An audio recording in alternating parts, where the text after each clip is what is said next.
There she goes. All right, here. Copy that.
Good afternoon, everyone. My name is Audra Brown Ward, and it is my honor to serve as the president of Alpha Kappa Alpha Sorority Incorporated Tau Epsilon Omega chapter, which has served East Point and College Park, Georgia since 1991. Welcome to the first of our AKAumulate series. This is a part of our Alpha Kappa Alpha's Target 3, Building Your Economic Legacy. Research shows that African Americans lag in asset accumulation, managing debt effectively, or saving at a meaningful level. The primary reason cited for this is the failure to engage in purposeful financial management designed to address spending patterns, savings and investments, and entrepreneurial endeavors.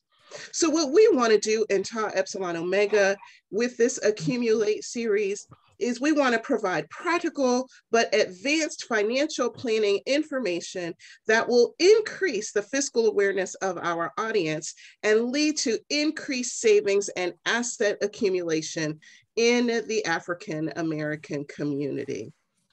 We all know investing can be exciting, it can be fun, it can be challenging. We see that with the recent GameStop situation that happened, and understanding what happened there. I only had a couple of shares of GameStop, but I benefited from what happened during that time and was able to take those funds and reinvest them in something else. But an entire year ago, I had no investments at all. And it was through the help of members of our fiscal fitness committee and our anti-bacillus sources at Lassane that I was able to do that. So I'm excited about this series and what we'll be able to accomplish and what everyone will be able to learn. So I do want to remind everyone that this session is being recorded. It will be aired later on our YouTube channel, and shortly, as soon as I can get it going, we will be going live on Facebook. So I do want everyone to be aware of that. At this time, it is my pleasure to present to you our moderator for the afternoon. Her name is Monique Williams, and she is currently the Chief Financial Officer at Gateway Center, an organization that services individuals experiencing homelessness. Monique received her Bachelor's of Business Administration, majoring in accounting, and her Master's of Professional Accountancy, specializing in accounting information systems from Georgia State University. She has over 20 years of experience in nonprofit and governmental accounting. Monique is very passionate about financial and investment literacy. Her thirst for investments began when she was one of the initial members of an investment club. It gave her the knowledge and the courage to begin investing on her own. Monique is also a very proud member of Tau Epsilon Omega chapter of Alpha Kappa Alpha Sorority Incorporated. Ladies and gentlemen, it is my pleasure to introduce to you our moderator, Ms. Monique Williams. Monique. Good morning, good afternoon, everyone. Thank you, Mrs. Brown Ward. Welcome to Tau Epsilon Omega First, AKAumulate Green series. AKAumulate Green series is a roundtable discussion about various economic and financial topics. The goal of the AKAumulate Green series is to collaborate with industry experts, financial professionals, and everyday people on aspects of economic and financial topics. We want to have an open discussion and dialogue while sharing information and providing awareness on various financial topics. For our first roundtable discussion, we'll be discussing investing basics. We hope this discussion will be interactive and that you will participate in the polls and write any questions you have in chat so that we can address them. Leading the discussion today is my co-chair of Tau Epsilon Omega's Building Your Economic Legacy Committee, Renita Jeffries. Renita Jeffries graduated from the Albany State University with a Bachelor of Science degree in accounting and has a master's degree in accounting and financial management. Her career in accounting and financial management spans 16 years. She has advanced progressively in her accounting and financial management career, working for private companies from Fortune 100 Assurant to local city governments such as the City of Alpharetta and the City of Atlanta. All these positions have prepared her for her current role as Senior Director of Accounting, where she is over all regional accounting offices throughout the state of Georgia within the Division of Family and Children Services. The regional accounting offices have a total of 160 employees that report to Mrs. Jeffries. She joins, please join me in welcoming Mrs. Renita Jeffries. So, as I mentioned before, this is an interactive conversation. We've created a few questions to get the ball rolling, but we're hoping that you will put your questions in chat and we'll address them. To kick off our discussion, we would like to show see how you feel about investing. We're going to launch our first poll. When you think about investing, how do you feel? I'm feeling really confident. I'm interested in investing, but I don't feel like I have enough money to get started. I'm interested in investing, but I don't know where to start, or I don't have the time, patience, or money to get started. So go ahead and answer that. Answer the poll. We'll give you a couple of minutes to do that.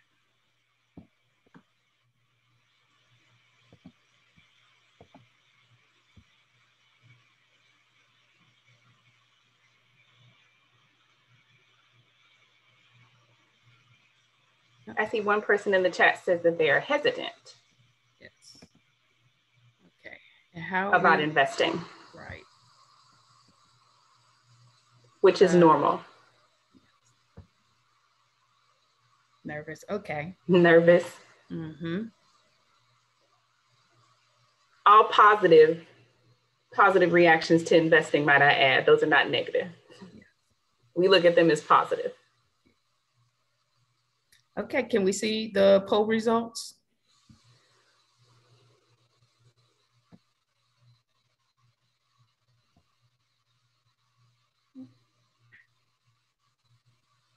Okay, actually, looks like most individuals are interested but don't know where to get started. So that's what this series is about, trying to help you get started.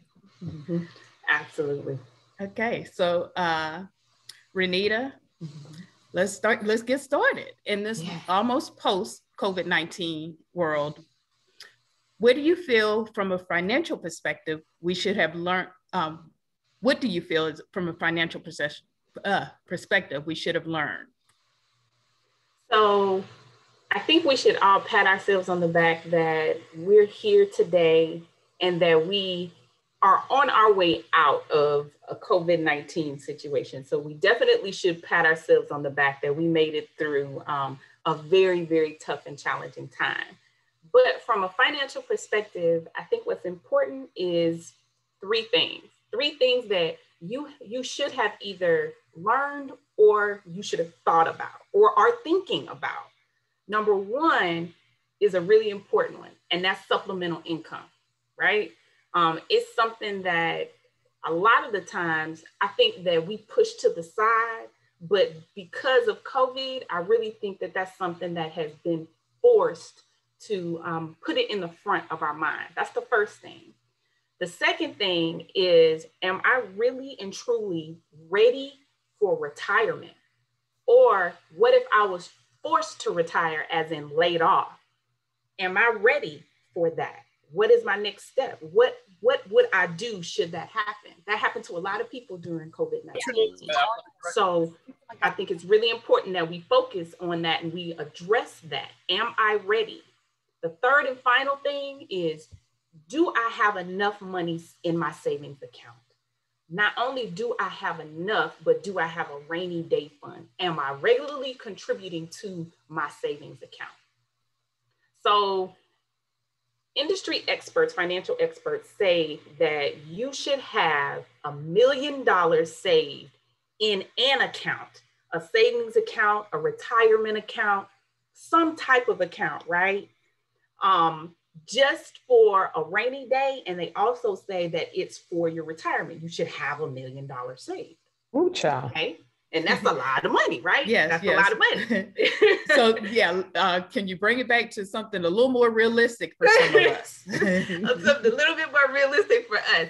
I totally think that $1 million is attainable, but let's be realistic and let's say that another portion of financial experts say that we should have at least 2 times or 3 times our salary saved in an investment account, right? So 2 or 3 times.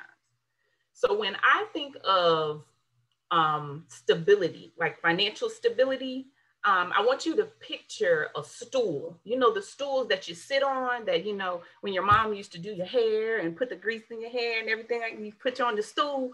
So on that stool, I want you to think about that stool as being your retirement or your savings, right? And you know how the legs of the stool, there are like 4 legs on the stool.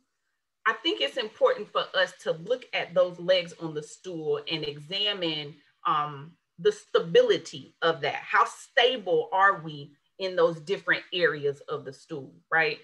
The first area is Social Security, right? So we got the stool, one of the legs is Social Security income, right? That within itself, I think we can probably have a full discussion on Social Security, but we'll probably save that for another Accumulate Green. Then there's the second leg of the stool when we talk about investments and savings. That second leg is about pensions. Pensions are something that, of course, if you don't know what that is a pension is basically, it says that in exchange for your loyalty to your job, your employer will contribute a percentage or an amount of money into a fund for you so that when you are of a certain age, they will pay you out lump sums of money until you die, right? You and I both know, Monique, they don't do that anymore. Exist anymore. I wish I had a pension fund. I wish that I was a part of that. And those who do are very fortunate. Those that do are very, very fortunate. You know that those are non-existent anymore. So those are not, I mean, you might be able to find a couple of them out there. And, you know, some unionized, you know, the unionized states, you might be able to find that in those. Of course, you guys, y'all know that Georgia is not unionized, so we wouldn't have something like that. But it's a very advantageous investment. But I think what happened when we canceled out, or not canceled out, but when they did away with pension funds, because believe me, pension funds are very, very costly to your employer, right? It's very, very costly to your employer. So that's one of the reasons why pension funds were phased out as an investment opportunity. But I think, Monique, what happened was that with pension funds being phased out, it introduced a different investing and saving method. So go ahead. The difference between a defined benefit plan and a defined contribution plan. Yes. Which leads to our next question. That's right. Exactly. Talking about 401ks and 403bs. Yes, yes, that's what I was talking about. 401k, that shifted the introduction of those 401ks and 403bs and 457a. It shifted the responsibility of retirement investing from the employer to the employee, right? That's where the shift came from. So let's talk about it. Let's talk about what a 401k is, 403b, 457. What's the gist of those?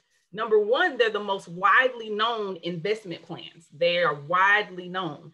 To be quite honest with you, now you have, according to industry experts, there are about 80 million people that participate in a 401k type program within your employer. But what exactly is a 401k program? Where did it come from and where did it start? So to know that it was started by a guy that they call him the father of 401k. His name is Ted Benna. Ted Benna was in the banking industry, I believe. And the way he first started is that he had a client, and a client of his wanted a way to do something for his employees, right? From a financial standpoint, he wanted to give something to his employees that would help them in their retirement age, right? So what happened is that Ted Benna, he looked in the Internal Revenue Code and he found code section, the Internal Revenue Code section, it was 401 section K. So he found that, and then within that section, it talks about how the provision allows for employees to avoid taxation on parts of their income if they agree to elect to receive it as a deferred compensation. So rather than as like direct pay, right? So I think that in its inception, like in its basic function, I think that they thought that it was going to be something that is good, right? Because they noticed that from a pension plan perspective, pensions were becoming absorbently really, really, really expensive. And it was a big liability on corporations. So I feel like in the late 70s and early 80s, Ted Benna said, I just want something that's not going to cost me as an employer an arm and a leg, but I do want my employees to be happy. So as the employer, I don't want this to be expensive, but I do want them to be happy. So that's how he found out about the code section. Now, what he did is that he didn't, at first, the banker, his client, didn't really want 401k. He didn't believe in it. He actually did not believe in it. And so he passed on it. But Ted Benna actually started it with his company and gave it to his employees. From I believe it was 78 or 79 to probably about 83. Yes, I think it was about 83. You had 7.1 million people that were contributing to this 401k program, right? That participated in this 401k program where they deferred their income. Now, of course, as soon as the government found out that they had people that were contributing to this program and they were making money off of it, what did they do? They started to regulate it, right? Yes. So I believe after 83 is when they started to put in the tax codes is when they started to put in all the regulations and the necessary things that they needed to put in about the 401k system. But in its infancy, it's very, very simple. You take your money, you put it it comes from your check, and your employer invested into a bunch of investment avenues for you, right? Usually they go through a third party, which it could be something like a SunTrust or another third party administrator that administers the plan for you. It's not you doing it yourself. You get to pick from a subset group, right? A subset group of stock that they have handpicked for you, right? So to me, that's a little bit different. And So, most of that's them, what's fun. Go ahead. and most of the companies will make sure they have a mixture so that if you're conservative or more aggressive in your investing styles, they have it all included in there. Yeah. And I think what's interesting about 401k, from what I understand from reading about Ted Bennett, is that when he created 401k, or not created, but discovered 401k, he said that it wasn't meant to be the end all be all for retirement and investing. Yes. Which is interesting because we have a lot of people out here, right? That's all that they have in their portfolio is a 401k account. That is scary, Monique. It's very, very scary to be in 2021. I'm telling you, that is scary, ladies and gentlemen. If you only have a 401k account, and that is your only means of investing, or that's your only means of saving, please listen to us today. And I hope that you would open something else. And why I say that is because I think the recession of 2008, I think that taught us a lot too. That taught us that we have to have other investment avenues. So think of it now. Remember, we're talking about our stool, and we have our legs. We have Social Security income. Then we have our pensions, we have our 401k that we're talking about now. So we got 3 legs on this stool, right? So we're still unbalanced. We are still unbalanced. 401k is important, but we got other avenues too that we can use. Yeah, so 401ks usually is an easy way for people to get started. And I'm going to quote Ms. Suzette Lassane, who mentioned to me, it's easy to become a 401k millionaire. Right about that. And so when you said $1 million, a lot of people had gasped, like how in the world can I get that $1 million? Right. But a 401k or 403b is an easy way to get started. And one of those ways too that helps you a little bit is most companies match. And so that is a direct benefit from a return. Yes. When you do so let's talk a little bit about matching. Oh man, let's talk about matching. Okay. What is, when you have an employer and you contribute to your 401k plan, what does it mean when your employer matches? So typically your employer is going to match a percentage of your contributions up to a certain portion of your salary, right? That's overall what matching means. So occasionally your employers may elect to match, employee contributions up to a certain dollar amount, which is fine, but regardless of, your employee's contribution, regardless of what you contribute, they will match a certain dollar amount. But here's the important thing to remember about matching. I think that when it comes to matching, if your employer has a matching program and you decide not to contribute to that matching program, what do I mean by that? If your employer tells you, hey, Monique, if you contribute 3%, I'll match your 3%. If you decide, Monique, that you don't want to contribute 3% because that's too much coming out of your paycheck, I'm going to only contribute 2%, you are leaving. Free money on the table. Free money on the table. I know that according to some industry experts, 401ks are really not as popular. They don't like them. But to me, that's one aspect of 401k that is good, is that matching piece. Don't leave free money on the table, right? If your employer says, hey, you contribute 3% and I'm gonna match you when you start contributing that 3%, do that. Yeah. I know that. And the first thing, Monique, you know what we do? First thing we look at is we look at our paycheck and it's like, no, Renita, I can't do this. I can't do the 3%. You have to be forward thinking. Right? At some point in time, you are going to have to retire, or it's going to be very unfortunate if you lose your job and you're going to wish that you contributed all that 3%. You're gonna wish that it was there. So I like to say, Monique, out of sight, out of mind. I just say, take it out automatically, get it withdrawn from your paycheck, out of sight, out of mind, you know that it's going into account. But on the opposite side of that, now you know what you should be thinking in your head is that, okay, I got this 3% taken out of my paycheck.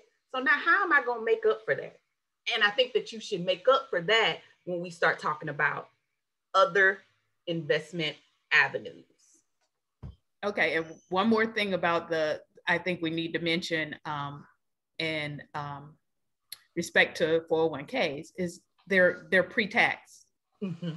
They absolutely and so, are pre-tax. A dollar contribution does not reduce your salary by $1. That's right. Mm-hmm. So that's absolutely correct. You're saving a little there also. That's correct. And I think it is time for our next poll.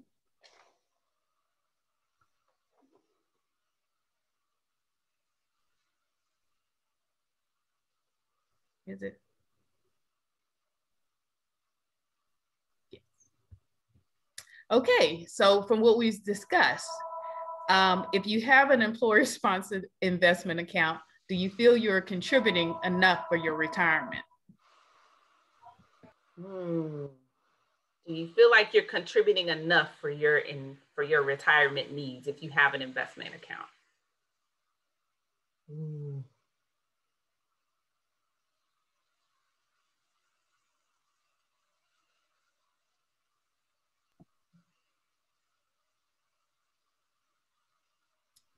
And mainly contributing enough to become that 401k millionaire. Exactly. I actually know a couple of people that in my organization that actually did have $1 million in their retirement account. I know a couple of people that I talked to personally it took them a while. Don't get me wrong, it took them a while, but it's something that is attainable. It's not far-fetched. If you start early, you have to start early. It's easier to do.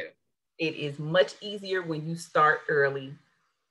Much, much easier. Okay, looking at our poll results, over 40% of you guys feel like you are contributing enough. That's excellent. Wow, that's good. That's great. That is really, really great. So why don't we talk about some other investment avenues? Yes. Right? Yes, let's talk about the IRAs. So in some of the employer sponsored accounts, they have IRAs attached to them. Yes, they definitely do. An IRA is an individual retirement account. So let's talk a little bit about that. So individual retirement accounts, right? So we got our stool again, Social Security, pension, 401k. Now I think we're venturing into our last leg of stability, where we talk about we as employees, what we do outside of our organizations, that our workplaces, where our employer, he won't contribute to these plans, right? This is money that's coming out of our pocket that we're choosing to invest. So this leg over here is going to be your investment and savings, and that's where the individual retirement accounts come from. So they are tax advantage vehicles designed for like long-term investing, okay? It's like to build your nest egg. So these are things that we're gonna put money into our IRA account because we want this to be our future money. So while some IRAs they may be available through your workplace, the two most common designed are the ones that are your traditional IRA, and then you have your Roth IRA, right? So the traditional IRA was established in 1974, I believe. It was established in 1974, and then we're gonna call the Roth IRA its cousin. So its cousin, the Roth, I think that was established in 1997 by Senator, I believe his name was Senator Roth. I think his name was like William Roth. So that's how he's the one that introduced that. So both a traditional and a Roth IRA, they definitely do have some similarities. They have a lot of similarities, but really primarily the difference between them is dealing with your tax deductions. You have to ask yourself this question: do you want to owe the IRS now in today's terms, or do you want to owe them later, right? Do I want to owe them right now, or do I want to owe them later? And then the second thing that you kind of want to think about to distinguish the two between a traditional and a Roth IRA is the accessibility of funds. You know, how accessible are the funds, and when can I withdraw, right? When can I withdraw those funds? So with a Roth IRA, you contribute after tax dollars of your money, and the money grows, right? It grows tax-free. And then you can generally make tax or penalty-free withdrawals after age 59 and a half. Okay, that's on a Roth IRA. You can generally withdraw the money once you turn 59 and a half. With the traditional IRA, you contribute pre or after tax dollars, and your money grows tax deferred, and withdrawals are taxed. They're taxed at the current income, at your current income, right? After the age of 59. So that's why knowing, I think for me, the biggest thing to determine when you're trying to figure out whether or not to do a traditional or a Roth IRA, you have to think about whether your annual income and tax bracket will be lower or will it be higher once you get into retirement, right? I think for me, that's the biggest key factor in determining whether or not to go traditional or Roth. Typically, they say if you feel like you're going to be in a higher tax bracket, or you're going to make more money when you get into retirement, you might want to go for a Roth IRA versus going for a traditional one. But if you kind of feel like not necessarily, you think that you'll, whatever income level you're at now, that you'll sustain and you'll maintain pretty much an even level throughout your retirement existence, then go with a traditional. It's really, really up to you. They're both very, very good avenues. But like I said, it really does depend on your income. And do you want to, like we said, do you want to pay the IRS now, or do you want to pay them later? That's basically the difference between. And I saw that we had one question in the chat box about the maximum amount you can contribute to your IRAs annually. Yeah, I think that's something that I'll have to look up for you guys, as the maximum amount that you can contribute, because I think it does, here recently, I think it's changed according to some of the tax law that has been introduced. So we'll definitely put that in our resource documents once you guys get the survey for this. But one of the key, I just looked it up. Good. I just looked it up. Thank you. Yes, if you're under 50, the maximum for 2021 is 6,000. If you're over age 50, then it's 7,000. I want to point out that some of the key differences between the Roth and the traditional IRAs lies in the timing of the tax advantages. Yes. With traditional IRAs, you deduct contributions now, right? And then you pay taxes on the withdrawals later. Okay, does that make sense? So let me say that again. So with traditional IRAs, you deduct contributions, your contributions now, right? And then you pay taxes on the withdrawals later. Whereas Roth IRAs, you pay taxes on contributions now and get tax-free withdrawals later. Okay. So yeah, let's say I am contributing $100 to my IRA. And so since it's pre-taxed, let's say I'm in the 15% tax bracket. So actually I'm actually being taxed on $85 instead of the $100. But in 50 years, 30 years, When I'm ready to when I'm ready to withdraw it, then I'm taxed on the whole amount. Let's say, you know, I'm contributing constantly. And then so, you know, after I reach that mandatory retirement age, the mandatory distribution age, then I'm taking out 200,000 for year one. So I'm being taxed on the total 200,000 with the traditional IRA. With the Roth IRA, as long as I've held it for more than 5 years, then I'm only taxed on the amount that actually, no, I'm sorry. The earnings and the withdrawal are tax-free as long as you've held it for more than 5 years. Mm-hmm. So again, if you have more time, Roth seems to be the better option. You have more time. That's good. That's a good point. It's like traditional IRAs, to me, they function kind of like personalized pension plans. Like in return for your considerable tax break, they restrict and dictate the access to the funds.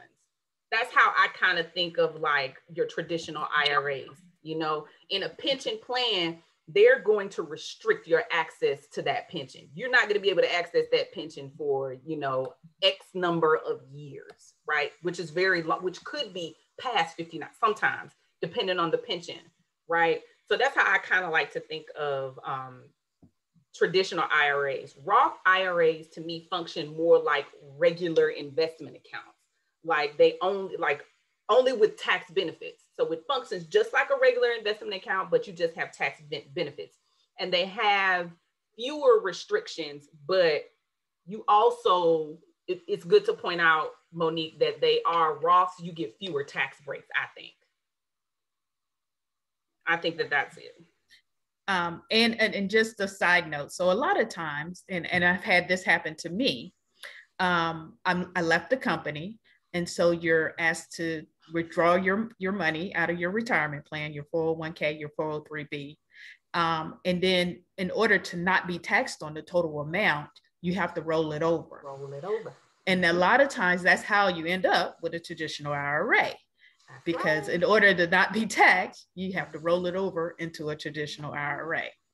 That's right. And sometimes, to me, I think sometimes it's better that way versus, you know, I just think it's better when I can roll my money over into an account that I have more control over. You know, I get to pick my investments that I want versus somebody else on the other end, you know, picking them for me. I think that's one of the drawbacks of 401k is that your employer, like the third party, will ask you a series of kind of questions to kind of gauge and see the type of person or personality they feel that you are.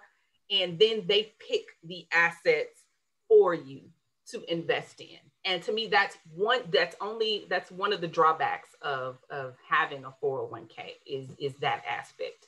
Other than that, the best thing that I like about 401ks is the matching piece. That's the best thing. That's the best thing I like. I agree. And again, for those who are not as versed in investing, it's better to have that option where you don't have to figure out, you don't have to do the research, you don't have to determine on your own what stocks to purchase. So it's a little easier because it's usually a mutual fund, and you can set it and forget it. Right. Someone said it in the chat. That's why I saw that somebody had said that. Yes. They set it and forget it. I like that. That's exactly what it is. Set it and forget it. Don't even think about it. It's already coming out. So Monique, do you feel? In the chat. Yeah, go ahead. They said, when you say more time, do you mean till you actually retire? Correct. Yes. Correct. Yes. So if you have more than 5 years to your retirement, a lot of times with your contributions, it is more advantageous for you to use the Roth IRA. Absolutely. And so another question in the chat says, if you are released from a company, they give you a cash out for your pension. Is it best to roll it over into an IRA? Absolutely. Yes. Yes. Again, yes. You could get taxed on that because that's taxable income. So it's easier, and it's tax advantageous to roll it over. Mm-hmm. Especially if you definitely know that you're not like 59 and a half, then you need to, I'll be really honest, you almost don't have a choice, or else they're going to hit you up really, really hard on the tax front if you decide to cash that money out and just kind of spend it and go crazy. Then once you file your taxes, you're going to be calling Monique and, and like, help me. I would, depending on how you view your retirement, that's going to dictate whether or not you're going to do a traditional IRA or you're going to roll it over into a Roth IRA. I'll be real honest. That was going to be my next question to you, Monique. Which one do you like best? I know that I tend to like the Roth IRAs over the traditional IRAs. That's just me, but which one do you like best? And so I've been working a little bit longer. And so when like my first job, I was working at Sears when I was in college, and I got a pension and a 401k through them. And so when I left, I rolled it into a traditional IRA because that was all that I could roll it over into. And then when the Roth came around, you were given the option to try and convert it to a Roth, but I was like, that's too much trouble. So usually for when I'm leaving a job, I will go to the traditional IRA. But on an ongoing basis, annually, I contribute to a Roth IRA. I actually have both accounts. And so yeah, I have a mixture.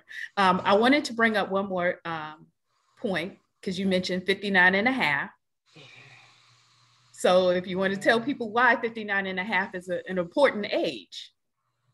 I mean, well, 59 and a half is that is the retirement. Well, that is, so if you get your money before 59 and a half, then on top of taxing you for your income, the IRS will add a 10% penalty. And it doesn't matter, they're going to add it. And with COVID, they actually allowed you to, and I'm speaking from, I volunteered to do taxes during the tax season.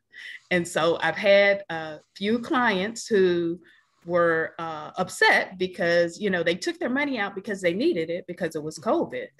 But the IRS still want their extra 10%. If you're under age 59 and a half, because it's supposed to be a retirement vehicle. There are certain exceptions, but it's mainly if you're losing your home or medical bills. That's usually the exceptions for where they won't charge you the extra 59 and a half. Yeah, and see, to me, I really think that, and that's why I kind of hesitated, is because I forgot that we were doing this live, and I don't want the IRS trying to come for me. But so I had to think about what I was going to say first. I love the IRS and I pay my taxes. Let me say that out loud. But what bothers me about that, Monique, is that why 59 and a half does that have to be your retirement age? I have thought about that, like, literally, I've wanted to write the IRS and just complain. And that is, how do you know that I don't want to retire at 45? How do you know? You don't like, and the worst part about it is that it's your money. It's your money. And you gonna charge me a penalty because I'm not old enough, but I need the money now. But that's where, Monique, that's where that supplemental income comes in. And you need those investment tools that will make money on their own without you having to, take penalties and things. And I think we're gonna talk about some of those other investments. Yes, we are. Okay. So we have another question in the chat. Okay, go ahead. Do you have advice for investing in IRAs for those who are self-employed? Yes, I do. If you are, I'll be really honest. To me, if you are self-employed, you might want to take advantage of a traditional IRA versus doing the Roth IRA. Only because, just like I said, you're self-employed and your income kind of fluctuates, if that makes sense. Like you probably have some good months and some not so good months. So really, when you think about it, a Roth IRA, it might be for a person who has more of a normalized income, something that they know that they're going to get. Like, you know, for a fact that I'm going to get X amount of raises at my current job, that I'm going to be in this tax, I'm going to be above my current tax bracket. A self-employed person, while of course you want to be optimistic, you have to play it safe. And so to me, what I would do is I would start off getting a traditional IRA. And as you see it grow, if it grows continually for like maybe 3 years, then you can probably just think about rolling it over to a Roth IRA, just roll it over. But I would definitely start with a traditional IRA first. And you guys know that you can get like traditional IRAs and Roth IRAs. You can get them anywhere. I mean, you virtually just you can do a Google search. You can go to your bank, whoever you're banking with. And you can, honestly, I've gone a lot. I get a lot of information from Clark Howard. So you can go on Clark Howard's webpage, and he has all kind of research on what are the best, you know, which one are the best companies to do IRAs and things with. Absolutely. Okay. I'm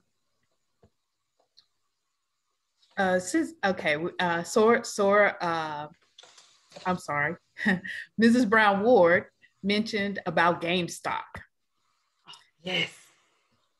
I know this is basics, but can we just address a little bit about the GameStop and what happened and your opinion on it?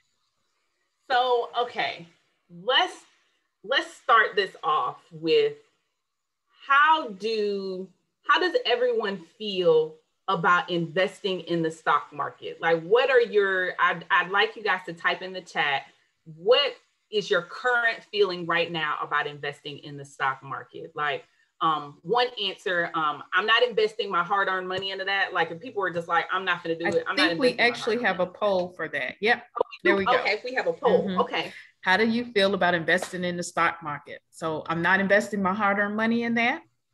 I have the money and I'm curious. I want to know more before I invest, or I've been investing for some time now.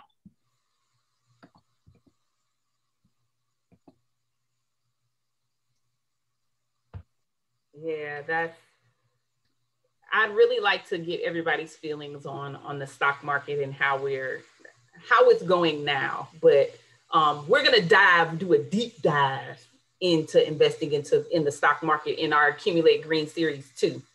But for today, I think we can do some surface level stuff. And one thing, I know that during COVID, a lot of people were unsure or scared. Mm-hmm. But my mother is a shopper. And so I always tell her, when the stock market drops, that's when the stocks are on sale. It's a sale price. It's so a sale price. Get as much as you can. That's right. That's the best time to go shopping, right? Yeah. It's during the sale. That's the best time. Yeah. What did our poll results say? Okay. So most people are curious, just need to know a little bit more.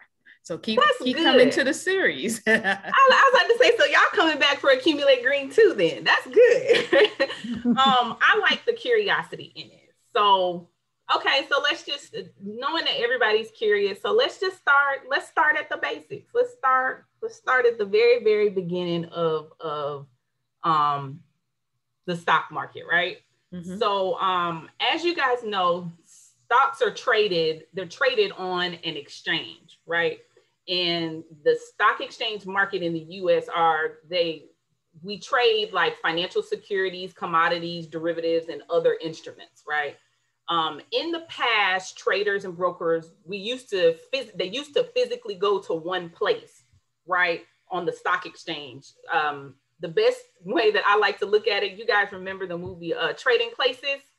And you remember when they were out on the floor and he was like, 50 with it? They were trading, right? of course, we have well advanced by then. And so now most trading of stocks is done electronically. But they do still, don't get me wrong, they do still have their own, you know, the people do that physically there on the New York Stock Exchange, but most trading now is done electronically. There are like oh, go ahead. What are the trading platforms? Yes, there are 5 top.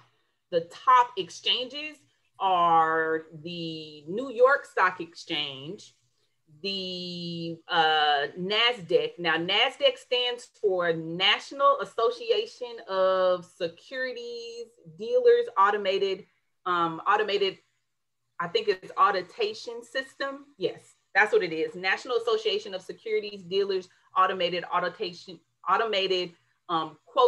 system. There you go, quotation system. That's number 2. Number 3 is the Shanghai Stock Exchange. Then you have number 4, the Japan Stock Exchange. And then you have the 5 is the Hong Kong Stock Exchange. Those are the top, that's worldwide.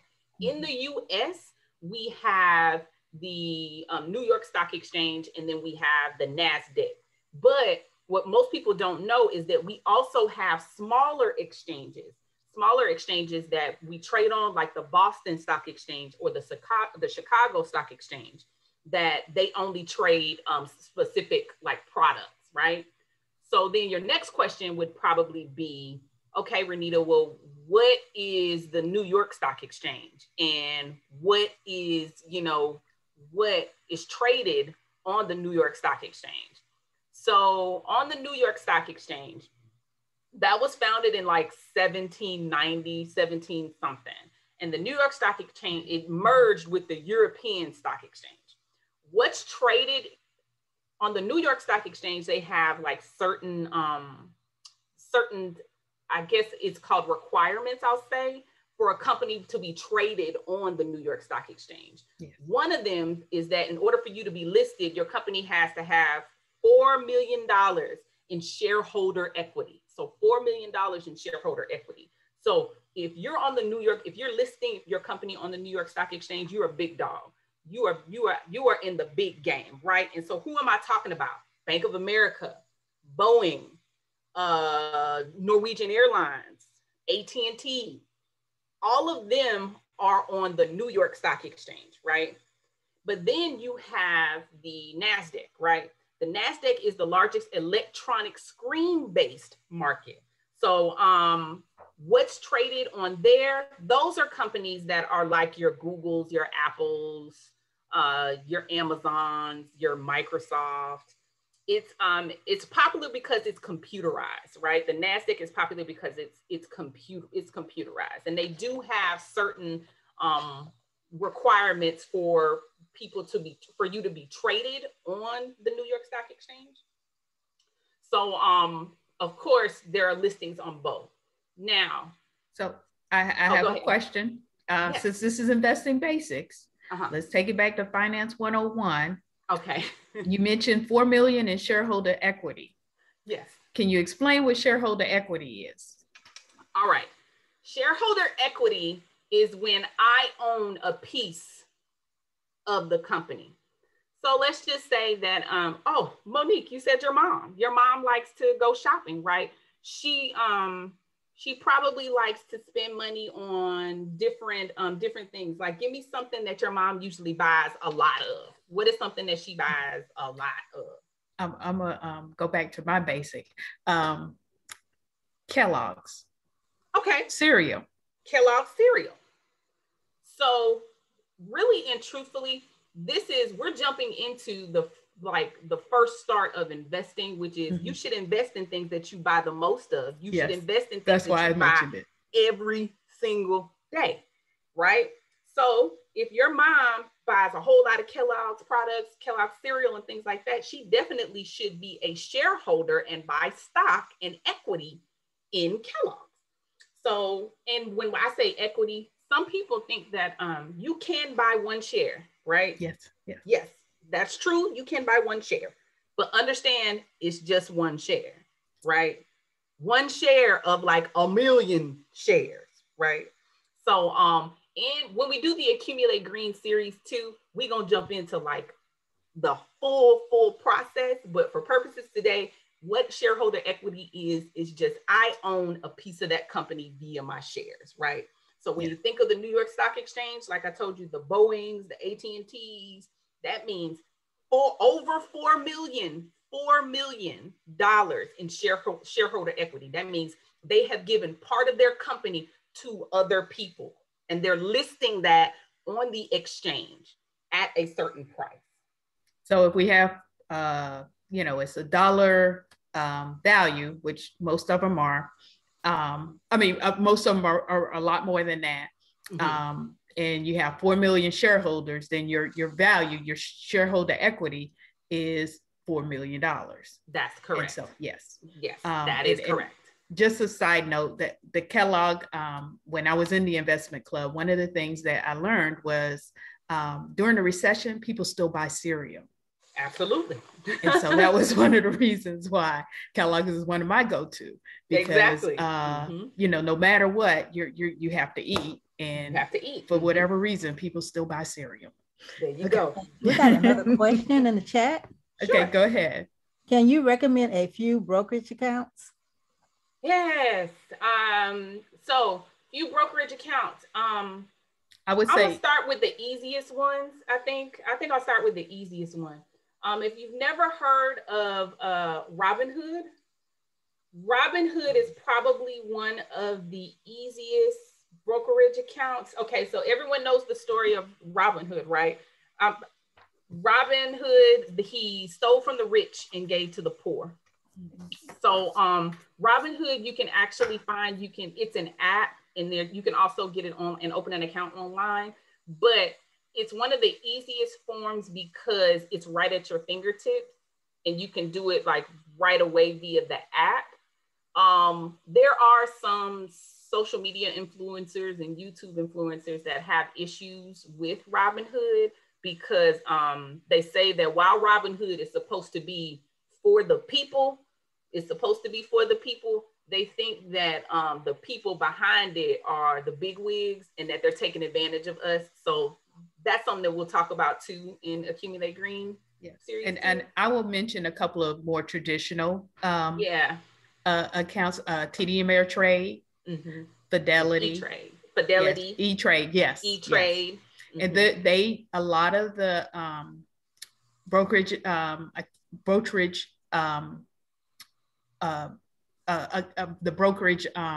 companies, a lot of them have some type of education for you.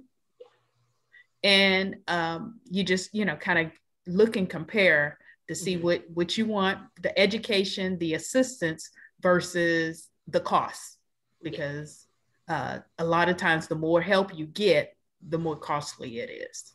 So what I would recommend is that start off, if you really just want to start off and get you a Robinhood account because it's really easy. Robinhood is very, very simple, very, very simple to learn. You can download the app and you can start it right there on Robinhood. Once you get more advanced into your investment career, and believe me, yes, investing is a career and you're going to be well versed in it. You're going to be well versed by the time we're done with this Accumulate Green series.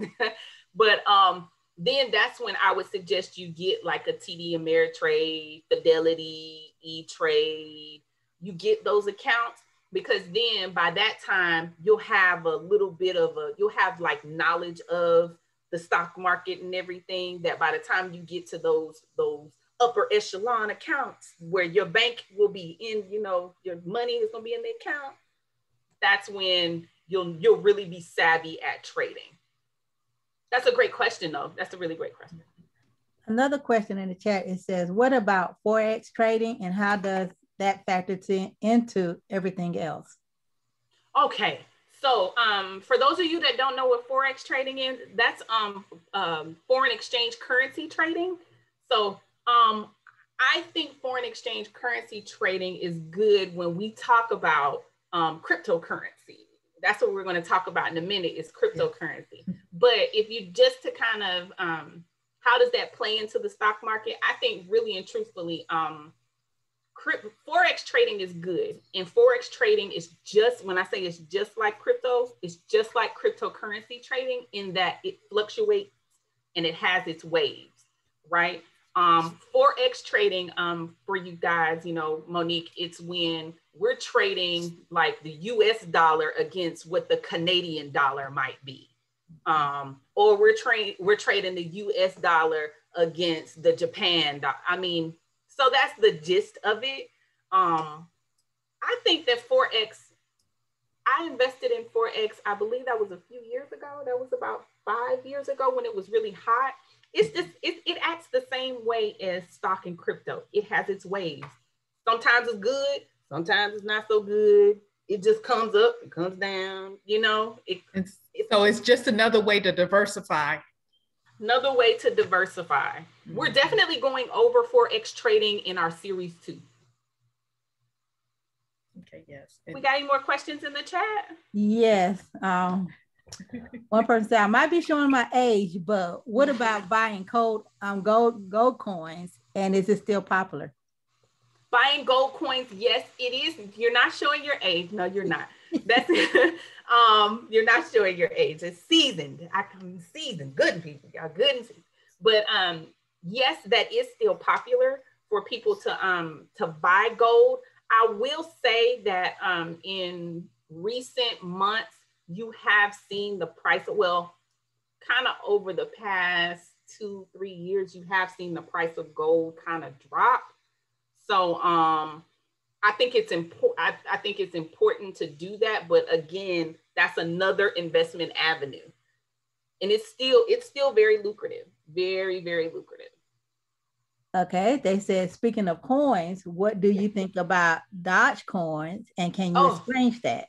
Dogecoin. Okay, so Dogecoin. So let's talk about, okay, y'all jumping. We were gonna talk about options, but let's go and get into it. Yeah. Y'all want to talk about cryptocurrency. That's what they want to know. What crypto can we buy? No.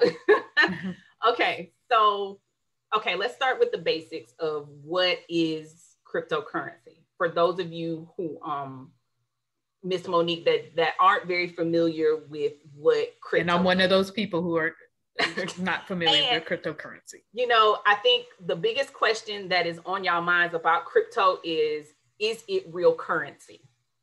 Is it real currency, and can I make money off of crypto? Mm-hmm. Yes and yes. It is real money, sort of. But yes, you can make money.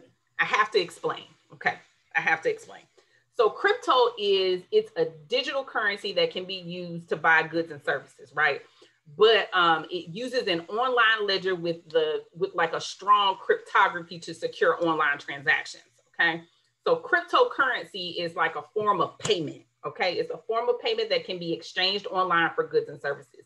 And like many companies have issued their own cryptocurrency, often called like tokens, okay? It's called tokens. And these can be traded specifically for goods and services, right? And you can think of them as you would as like arcade tokens or casino chips, right? You need to exchange them like for real currency in order to access the goods that you need, right?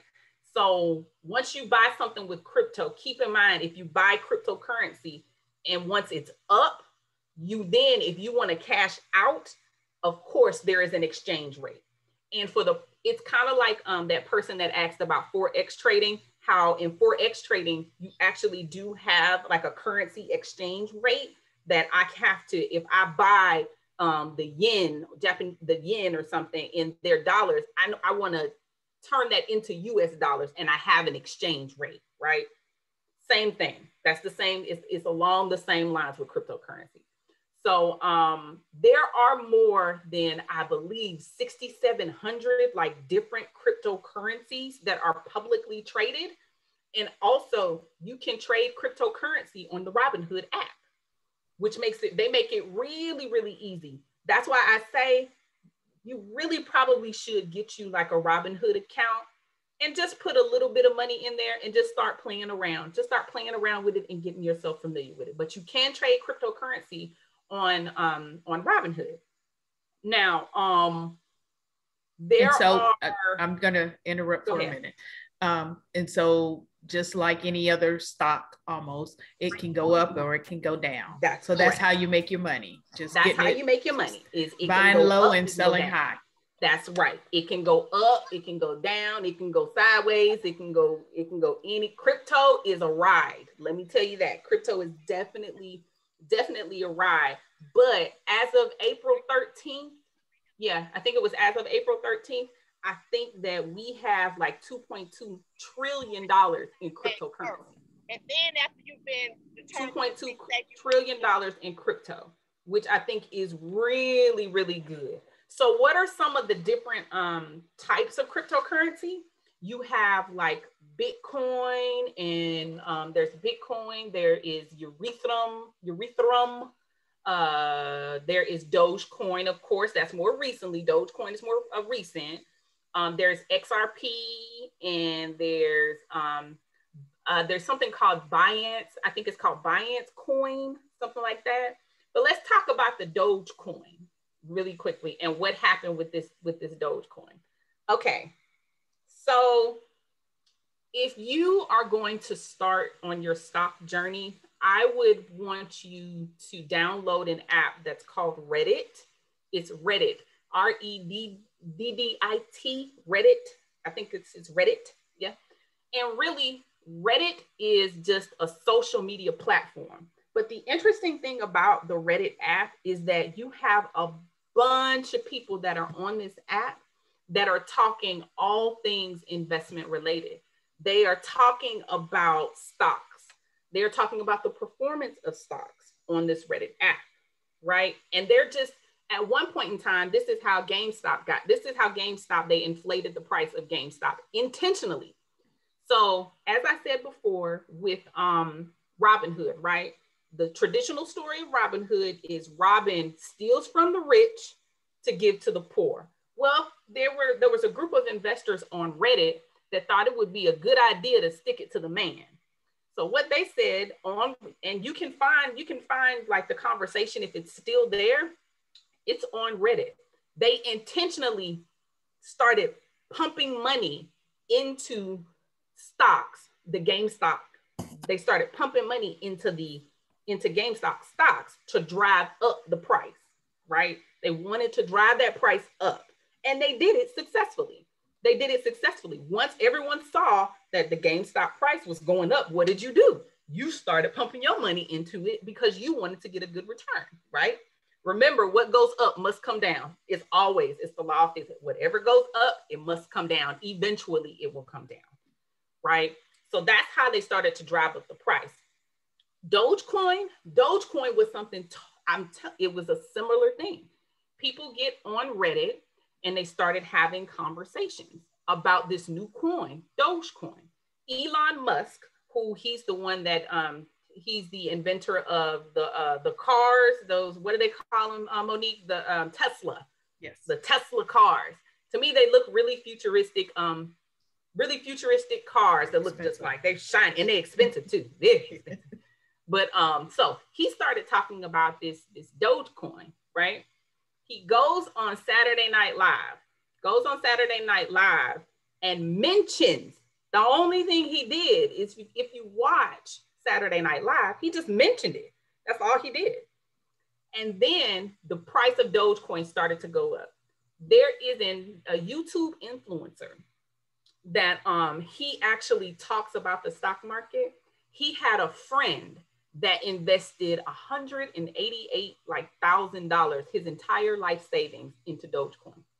He invested his entire life savings into Dogecoin. And he got his Dogecoin up to over $2 million. It was up to over $2 million. Of course, his friends told him, hey man, all right, cash out. You know, you're up. You invested $188,000, cash out. Pull the money out. Let's talk about that for a second. When it comes to cryptocurrency, even though he had like 2.1 million in cryptocurrency, that doesn't mean that he had $2.1 million. That doesn't, no. There is a currency exchange, right? Like I was talking about. just like with Forex, there's a currency exchange. Really and truthfully, had he cashed out at about 2.1, he might have taken away after taxes, of course, because you know, Monique, we know that everything is taxed. After taxes, I think he probably would have walked away from 2.1 with about 1.5. He would walk away with about 1.5, which is good, which is what his friends were telling him, is that walk away with the 1.5, put the 1.5 into an index fund, right? We'll talk about index funds in Accumulate Green too, but put it in an index fund and let it sit there. With index funds, you're going to get a yearly return off of that. That 1.5 million, your return might be what, like 50, 60 grand per year, something like that. Who can live off of 50, 60 grand per year? I know I can, especially when I got 1.5 that's just sitting there. That's just sitting there. What he opted to do is instead of withdrawing all of his money out of the Dogecoin, he said, you know what? I'm not doing any of that. I'm just gonna let this sit here. I'm just gonna let it sit in this account. I'm gonna let my crypto just sit there. I have been told that in order to be successful in crypto, that you can't follow the trend of, because it's gonna fluctuate and go up, down, up, down, up, down. You have to let your crypto just sit there.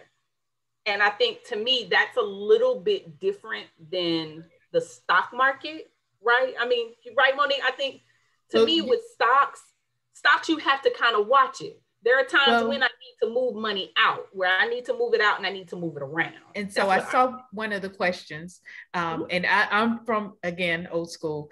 I've been told you research, you do your you figure out what stocks are good, and you stay in it. You do, because over time they all increase. That's right. I remember seeing a graph from someone, and it showed how over time, even in bad times, that they increase. That is S&P 500 always increase. Yeah. So I'm from of that mindset. But Absolutely. The other thing is, someone asked about when you sell. So you do your research and you figure out what you think is the high cost. Mm-hmm. And you sell when you think it hits the high, and you don't have to sell all of it. You can sell some of it just to get your money back, and make sure that you have some return on your investment. So yes. Again, Stocks we'll talk about all of we'll talk Stocks about all of this in Accumulate Green Series 2. Yes, we're going to do a deep dive into stocks and the stock market. And we're going to probably do a demonstration of like a Robinhood account when we do Accumulate Green 2. Stocks I like to think of them as a long game. You really do have to do your research on the stock that you are going to buy. I want to give you guys a couple of good people to follow. Either follow them on YouTube, on Instagram, on Facebook. The first group, he's called, his name is the Wall Street Trapper. He is a really good guy. He has a very strong New Orleans, Louisiana accent, which makes his videos even more captivating.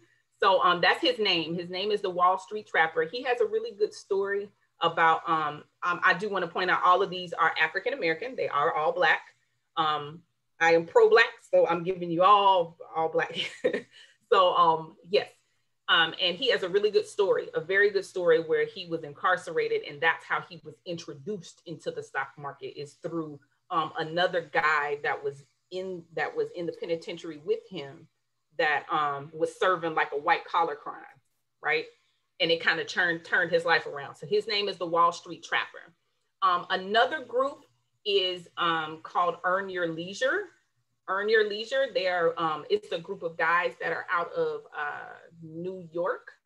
I believe they're out of New York. Yeah, and that's another group that they do really amazing work. And when I say that, you will learn a lot from them. And then there's also, now I'm gonna get her name wrong, and I'm probably gonna have to put this in our survey. Her name is in our survey. I think her name is Joey Williams or something like that. I'll have to give you guys her her Instagram and Facebook page. But she's another dynamic Black woman that is doing great in the stock market, and that will teach you a lot about stocks. Those three people I follow religiously. I really do follow them religiously because I'm a little bit of a finance nerd and I love to talk about finance, but they will give you a whole different perspective. The biggest takeaway that I kind of want you to get about the stock market and cryptocurrency and stock options, the biggest thing I'd like for you guys to take away from it is that it's risky.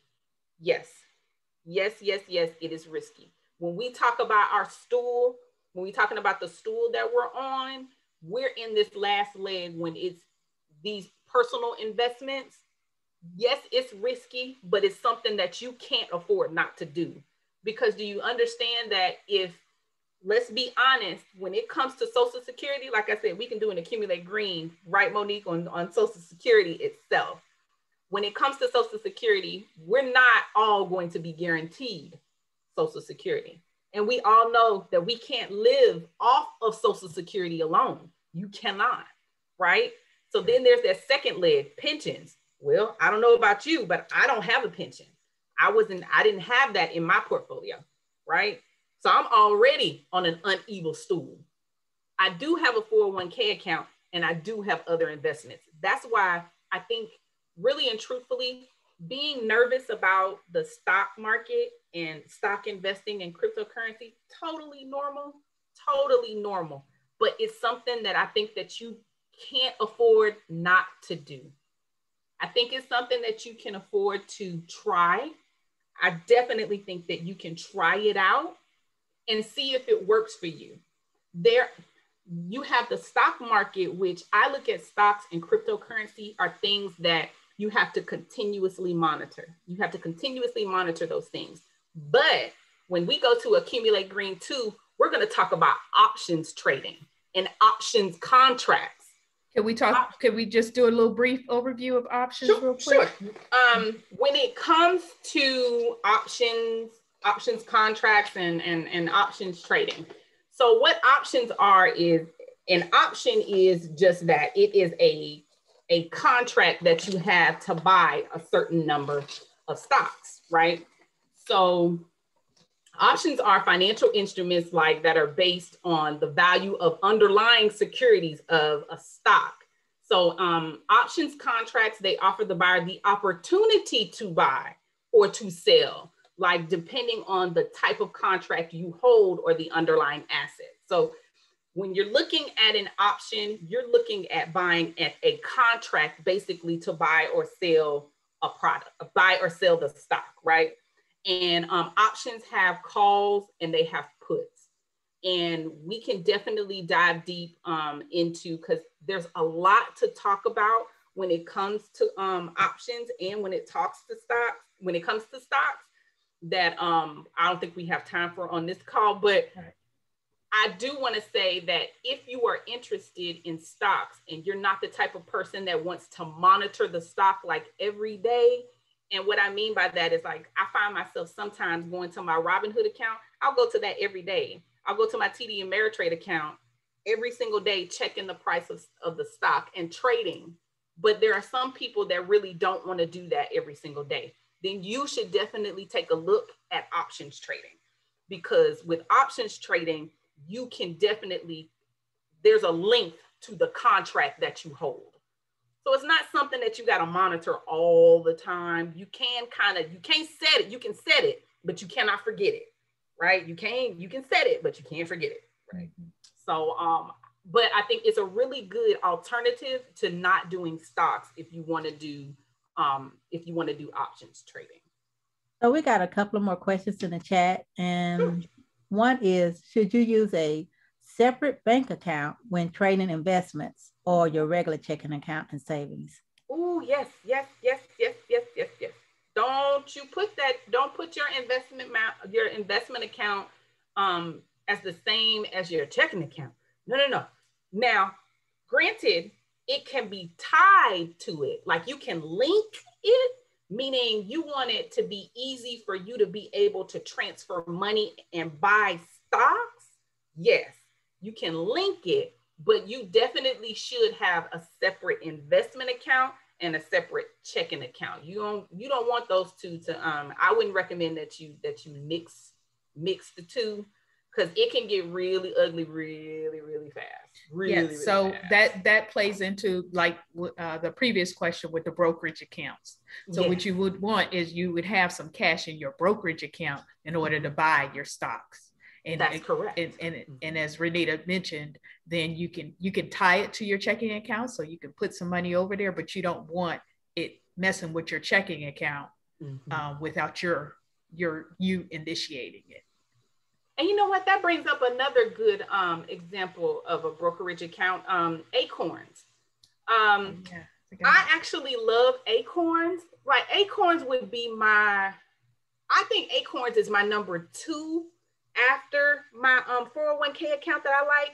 Okay, so Acorns is an account that you can create. It's online, or you can have an app.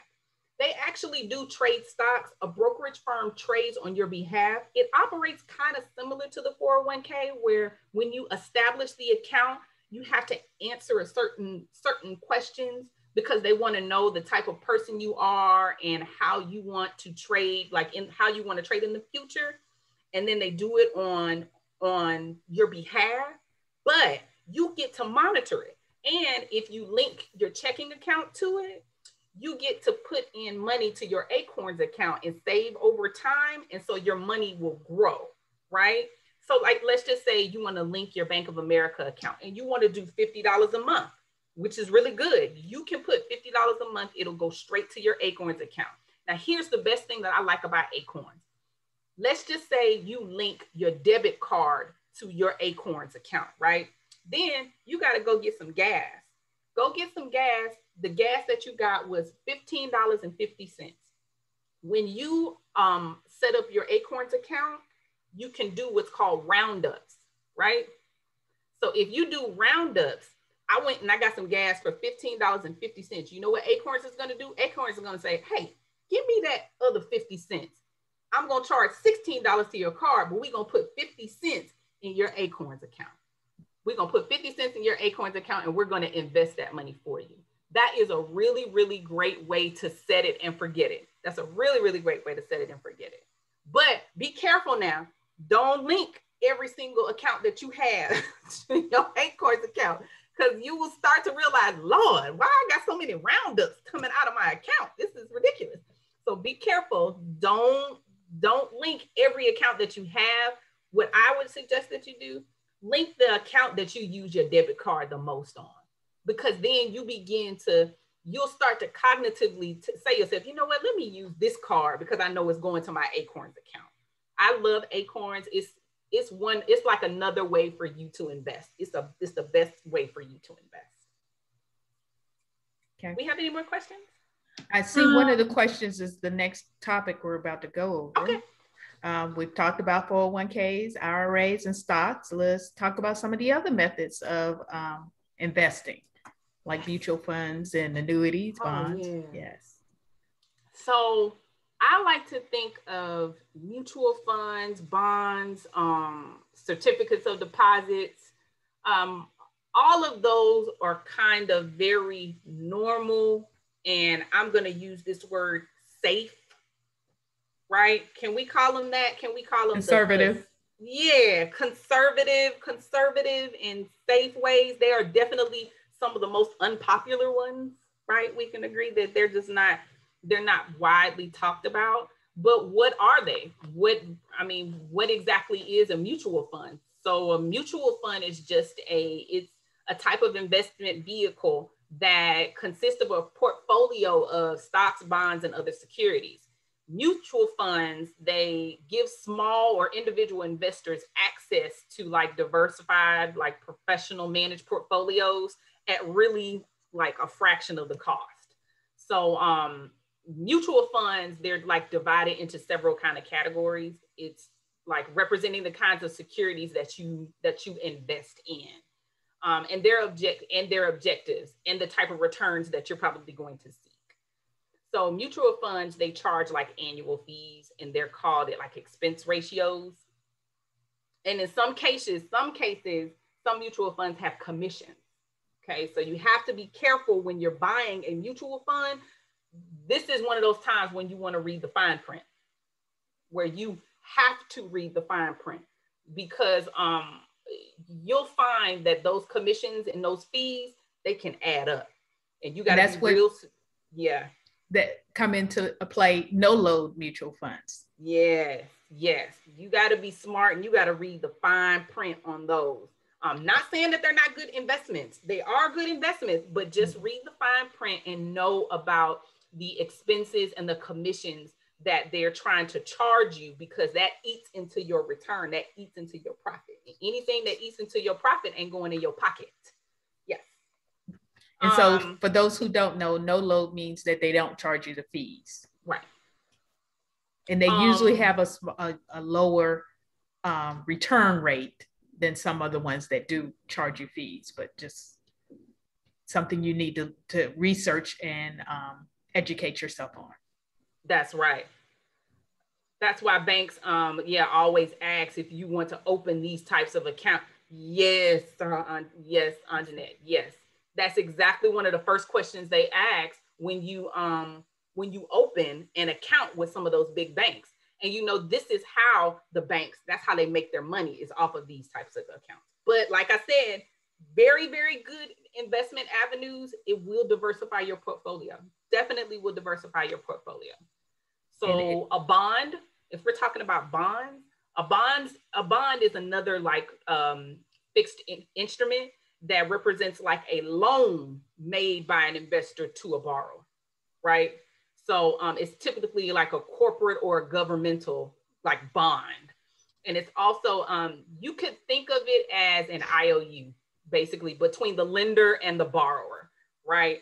And it includes the details of the loan and its payments. So bonds are usually used by like companies. We use them a lot in the state government, municipalities, and things like that to finance different projects. I work in state government, so we use bonds a whole lot to finance different projects, to build different buildings, state and government complexes. We use bonds to do that. Great investment tool.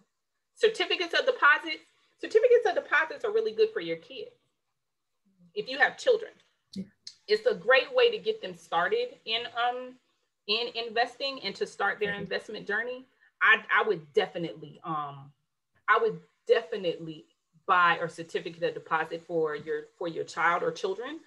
It's a product offered by banks and credit unions that provides like interest-free premiums. In exchange for customer agreeing to leave a lump sum deposit. You have to leave the lump sum deposit in an untouched for a determined period of time. So you have to leave it untouched in an account for an undetermined period of time, right? So that it can grow. So, right, it's really it's an unconventional way for you to probably start saving for college. If you don't have a college fund, if you don't have one of those college funds, but it's one of the most easiest ways that you can do that you can save for your children. So top paying certificates of deposits, they pay like a higher interest rate or higher rates of returns, right? So and usually the longer you keep it, the longer it is. Right. The longer that you keep it in there. Yes. The more, the higher your rate. Right. And that's the best advantage for saving your money, for saving your money and for money, like money market accounts. Right. So that's the best thing about certificates of deposits. But I think that you need to shop around for like the best interest rate on. So you might have to kind of do your research with certificates of deposit. Like you might have to try out 4 or 5 different kind of banks and peg them against one another to see which one is going to offer you the best rate. And then you just keep that money in there for a long time. And so then that will. When I was starting out with my trying to save, one of the ways that I did with the certificates of deposit is a laddered approach. So I had, you know, whatever amount of money, like $1,000 that I felt like I could save, and you put it in like a 1 year, a 2 year, a 3 year, a 4 year, and a 5 year, however much money you could save, and split it up into those so that every year you have one maturing, but you could get that money out if you needed to, or you could just roll it over and you know, keep trying, keep doing. And so that's just a method you could use if you're trying to start out and not sure that you could hold your money that long. Mm-hmm. One question in the chat says, what is a good amount to start with a CD for your child? If they are, to me, it depends on the age. Let's just say that they're a baby or, you know, like a newborn. I start off with like $100 and leave it in there. And by the time that he or she is 18, oh, that's gonna be a lot of money. It's gonna be a lot of money. So it really just depends on the age of the child. I think if they're under 5, I think it's okay to do $100, $200. I think if you start to get a little bit over the 5-year-old and you start to get into like the teen and the preteen, you might want to go a little bit more. When I say a little bit more, I mean like $500, you know, or more, because you want it. They're almost school. I mean, they're school age, but they're getting close to college. So they're getting close to graduating at 18. So that's why I feel like you have to contribute more so that you can grow your money more, if that makes sense. Jacqueline said, I understand the concept of buying stocks when on sale. However, when is the best time to purchase mutual funds, bonds, and CDs, etc.? For example, when the market is doing good or bad. Here's the best thing about mutual funds, CDs, bonds, and all that good stuff. You can buy those at any time. It don't matter if the market's doing good or bad. That's why it's one of the most, that's why I say we say it's conservative and like safe, because it doesn't matter if the market is doing good or bad. Now it does play a little bit into like the interest, you know, the interest rate. Because the interest rate is so low, right now might not be a good time to get CDs, right? Because the interest you're getting paid is low. But again, starting is the key. See, so, and that's why I say that. Yeah, starting is the key. So even because the market seems to be bad, you still have to start, and you don't want to start when it's just, you know, it's we're doing great, right? If your money is already in there, you're winning. It's one of the most, I think we say it's one of the most safest and conservative ways. Okay, I think I missed the question. Nope. Yeah, okay. I see. I have college age cousins. Is CDs, bonds a good tool to use for them, or would gifting them stocks be more helpful? Gifting stocks. Yeah, I would say gifting stocks because they have more time. Yes, and a lot of times it's fun for them. If you get a stock of something that they want or that they buy or they're interested in, I would say stocks would be better. Definitely stocks would be better for college age kids. For all of my mommies out there who your kids are younger, get them I think it's called a green light card. It's a debit card for kids, and it's also a way that they have great financial and investment tools on the green light card. It's a really cute way. We'll actually put that in our resource documents in our survey once we send it out. I'll send that out as well, but it's a good way for you to start investing small with kids. But when it comes to college age kids, young adults, definitely gift them some stock, and gift them a substantial amount of stock, 10 shares or more. Give them 10 shares or more of a stock. And have them reinvest their dividends. Reinvested, yeah. Absolutely. And that way they can grow their value in the stock. Okay. Audra asked, could you touch on mortgage-backed securities, or is that a topic for another day? I actually think that might be for That might even be for series 3. Yeah, I think mortgage back. Yeah, I think that's like a topic of you can't just mention that in like one setting. Yeah, you got to like really dive into that. That's mortgage back security. I mean, that's something that you want to know.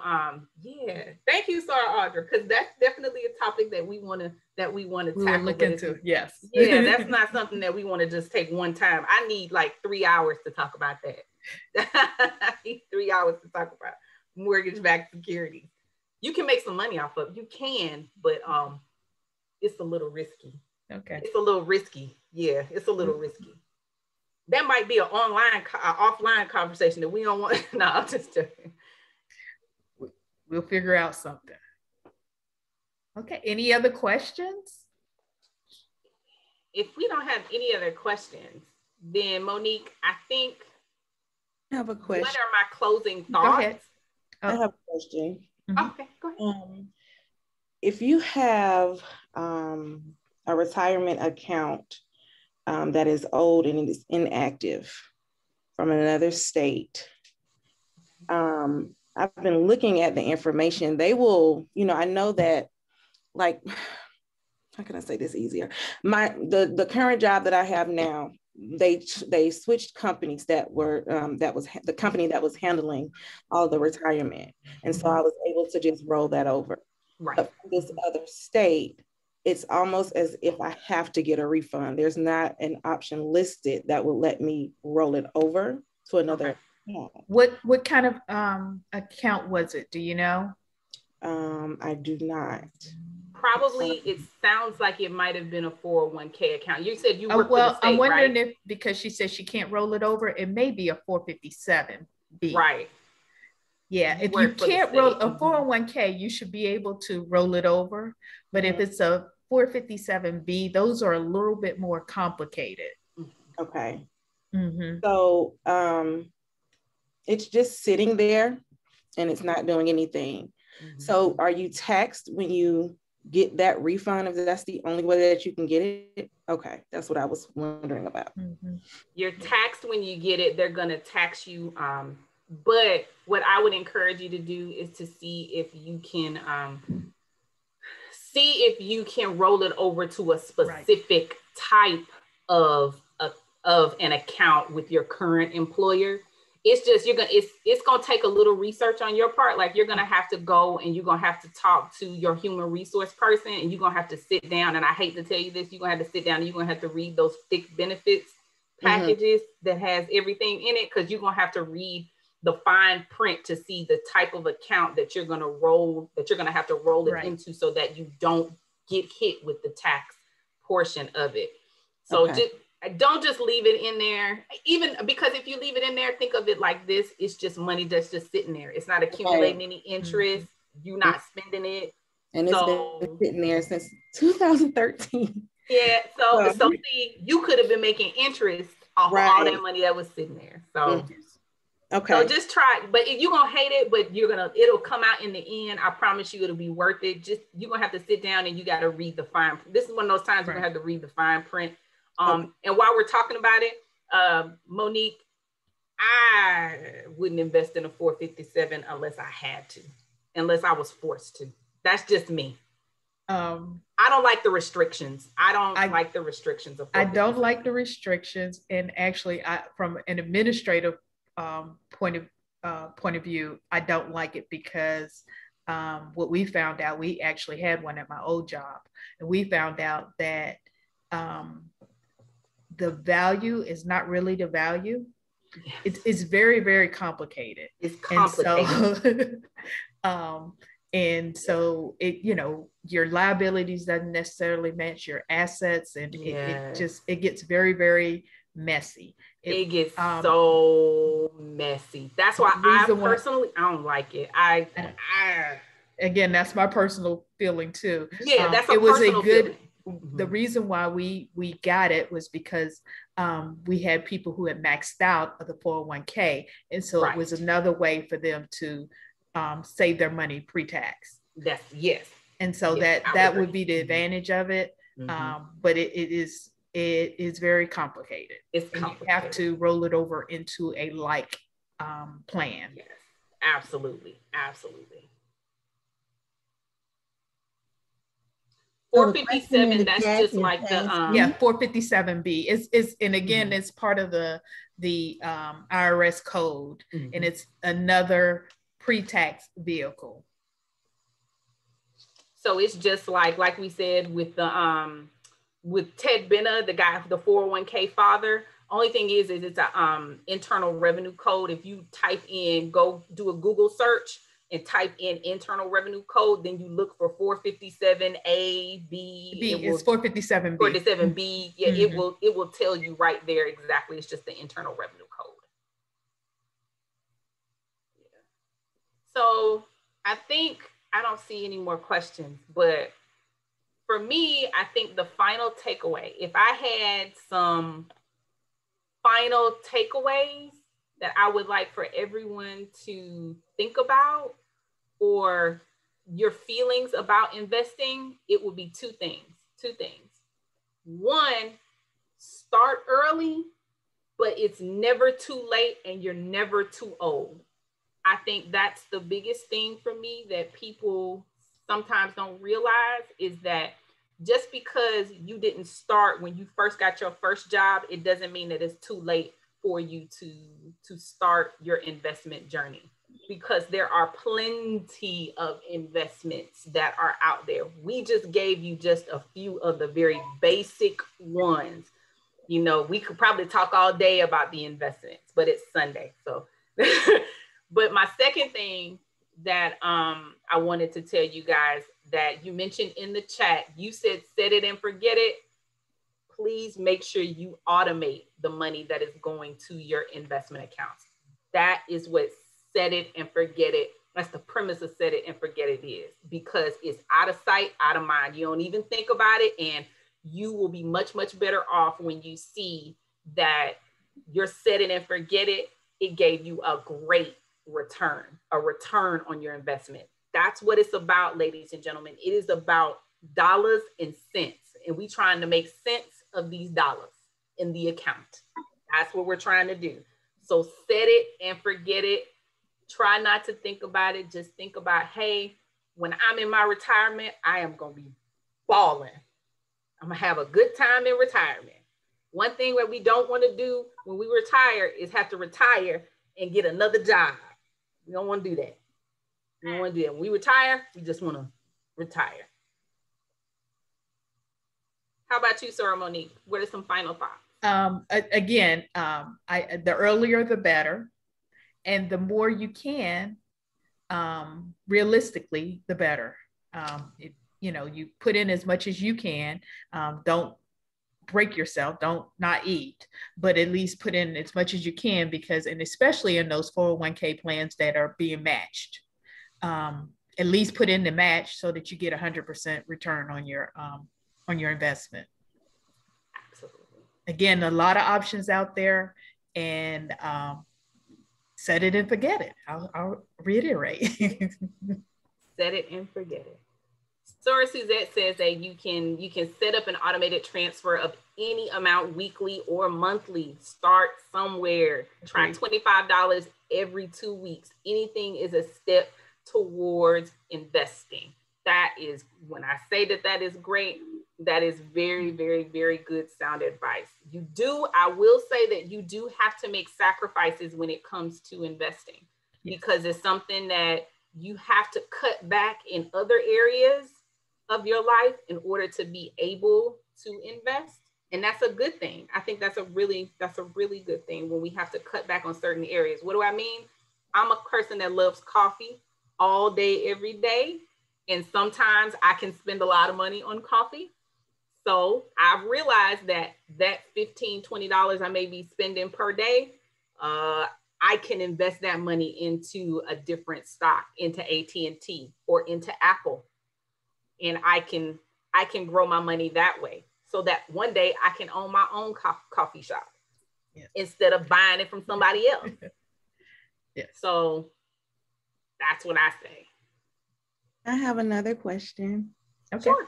If your company only matches up to a certain amount, a certain percentage, and you're putting that percentage in, but if I wanted to go a little bit above that, does it make sense to go above that with my company or in another account? Does that make sense? Yeah. So I read that makes sense. Yeah, I read somewhere that the priority is at least go to where your company matches, and then go to the max for the Roth IRA, and then go back to your 401k or your other investments. That's exactly what I was going to say, is to max out at your employer, max out with your employer. Anything extra, go to a Roth, put it in your Roth. Because, and I think the reason behind that is because that now what you're doing is you're kind of putting all your eggs into one basket, right? And we all know that we need multiple baskets with multiple eggs. Diversify. We want to diversify our portfolio. Our employer already gave us our free money. So we got our free money. I have some extra money. So what I want to do is I want to maximize my extra money. Now you can determine whether or not you want to put it in a traditional IRA or a Roth IRA, depending on how you feel about your retirement and whether you want to pay Uncle Sam now or later. But definitely, I wouldn't suggest that you put above that back into your employer sponsored plan. Put it and take it somewhere else.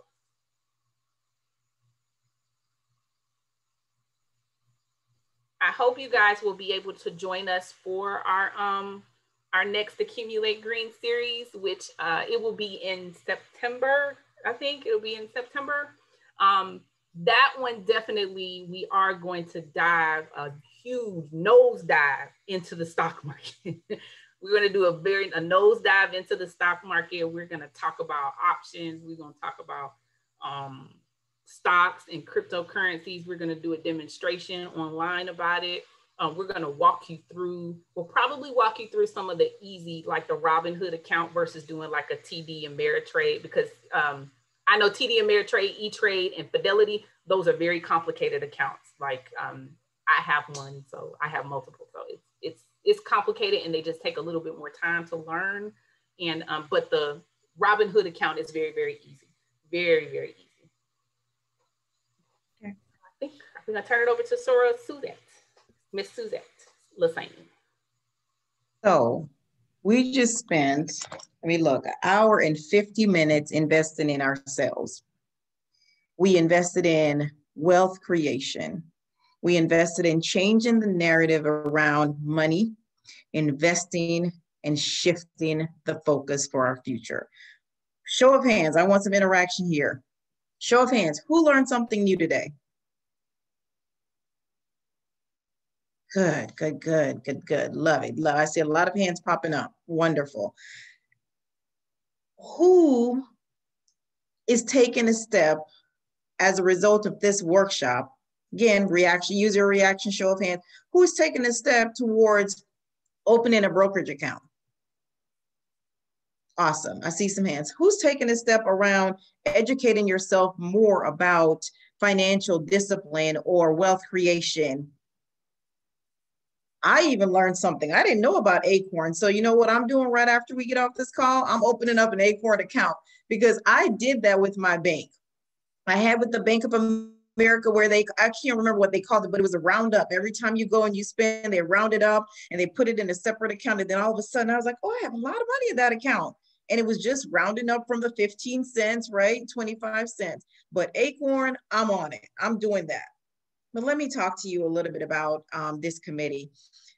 Thank you so much to Miss Renita Jeffries and Monique Williams. Miss Monique Williams, you guys are phenomenal.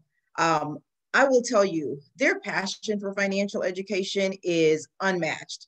I reached out to them and was like, y'all, we can do so much. Like, let's just change the narrative. Let's talk money. Let's help people invest. And they have been on it. So I'm so thankful for you guys and what you're doing. To our guests that have joined us, thank you for the interaction. You have been just an amazing audience. The questions were thoughtful. We love your passion. So we really appreciate it. And we hope you're going to join us for the second series in this Accumulate Green investment series. It is so important that we start this now. It's never too late. To the members of Tau Epsilon Omega chapter, let me thank you for all you do to serve the East Point College Park communities. And given that we're Facebook Live, we're serving beyond that. So let me thank you. I want to go through a couple of things with you today. If you have graduates or kids, let me go through a couple of things. Buy them stock. You are just learning, start learning together. Buy them the stock, right, that you like. Buy things you know, buy things you love, invest there. So start there. Second, open your brokerage account. By the time we get back for investment series 2, I want a show of hands for everyone that has opened an investment account. We gave you a couple of brokerage firms, but you can, figure out which one works for you. A lot of people are starting with Robinhood. So invest in yourself, and it's free to open the account. And then set up an automatic transfer. Take that $5 from your Starbucks and begin investing that. If you buy more than 1 cup of coffee a week, invest that amount just for 2-3 months and see how it feels to be, going through your coffee withdrawal. Invest that into your account. So that's my tip. Make sure you are talking to your kids about stocks. This year, I decided to start teaching my daughter, Kirsten, about stock. And guess which one she chose? She said, I like gaming, I like videos. So mommy, can we invest in GameStop? And I said, okay. It was $5 a stock, y'all. So I had her take a little bit of her allowance. I gave her a little bit of money. We invested. We bought 100 shares of GameStop at $5. Okay. And then GameStop went to $300 a share. So guess who was walking around the house feeling like she had just done something? When I showed her her money and how it was increasing, she was like, and all that's my money? And I can't, what? You mean I made all of that? So that's not normal that happens. And I had to tell her this doesn't always happen. But guess what now? She's excited about investing because she saw the power of picking something she loved, putting money aside for it, and then watching it grow. That was, GameStop could not have been a more perfect lesson.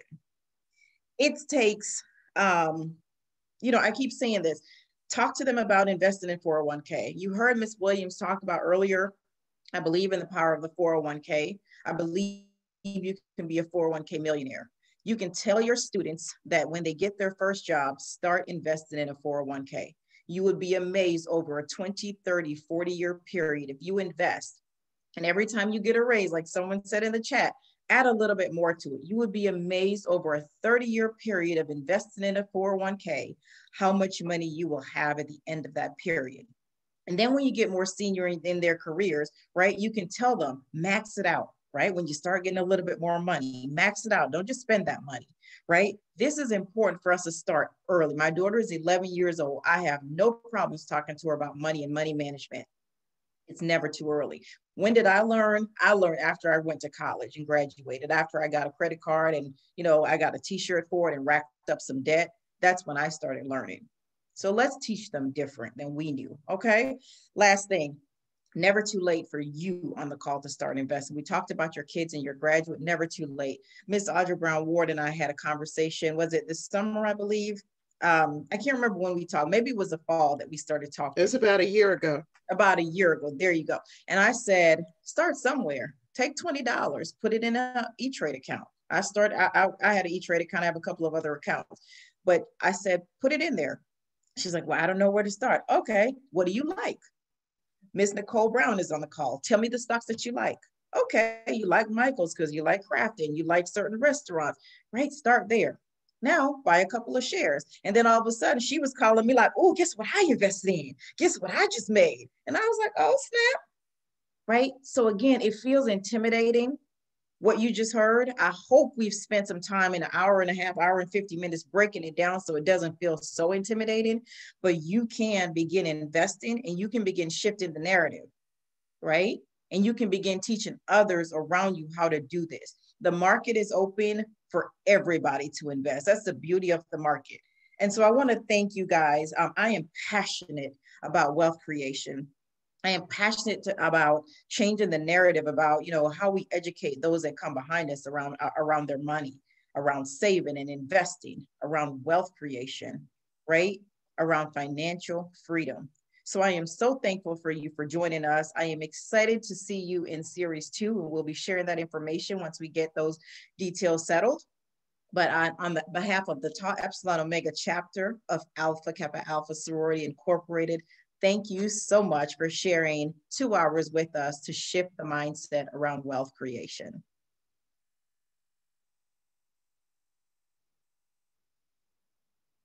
Thank you so much, everyone. Have a great Sunday evening.